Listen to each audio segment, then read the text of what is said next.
The third strategy to reset your career, reset your week, reset your year is remembering, first of all, that everything's changed.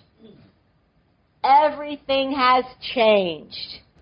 Sure, a lot of the things we do and think look like they're the same, but underneath the surface, I heard a lot of you talking about this already. People have changed in what's important to them. People's values have shifted.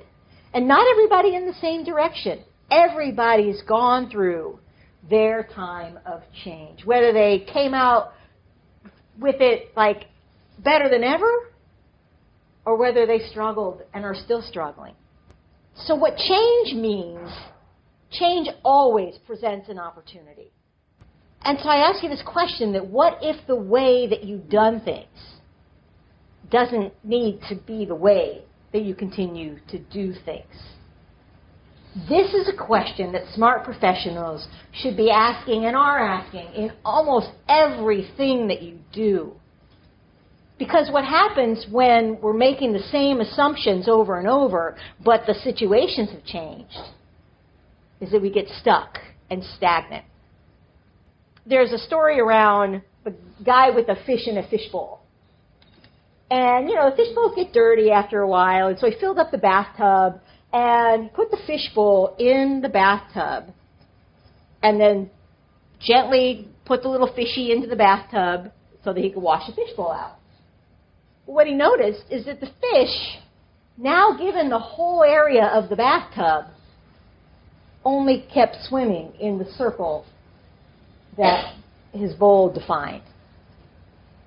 Something had changed, but that fish didn't realize it.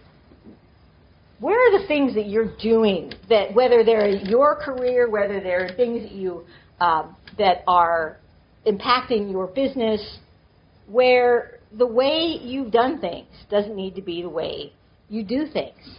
And I think often for folks who are in a service orientation, high-end customer service orientation like you are, we think people can see it. How can they not see that this has to change because now we have half the team that we used to have? How can they see it doesn't change because, we've got all these new members, or we have less time on the calendar to do whatever we're doing? But people don't. People are seeing their own changes. They're seeing their own lives.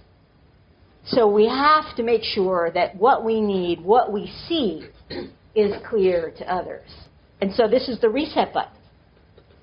And recognizing that you can reset, a time of change invites us to reset almost everything. And that includes things like relationships. Having an honest conversation to say, I've just been noticing we're not connecting in the same way that we were, or we're not connecting in a way that I really would like to have a better relationship with you. You control saying that. You control inviting somebody for a bigger conversation. There are processes and systems. I'm seeing a bunch of stuff in my work with traditional corporate companies where they are trying to fit old processes into new models, or processes that they made up when COVID hit, that have now hardened, and no one's saying, wait a minute, do we really need that daily stand-up? We needed it back then. It was the exact same thing to do when in a sprint, in a crisis. But what you do in a crisis, in a sprint, is not marathon behavior. So there may be some things on this list. What are the things you might need to reset? Expectations. Hey, I'd like to take a step back and just revisit what the appropriate expectations of this should be. Help me understand, what are you thinking about X? You can use the excuse that everything has changed, because it has.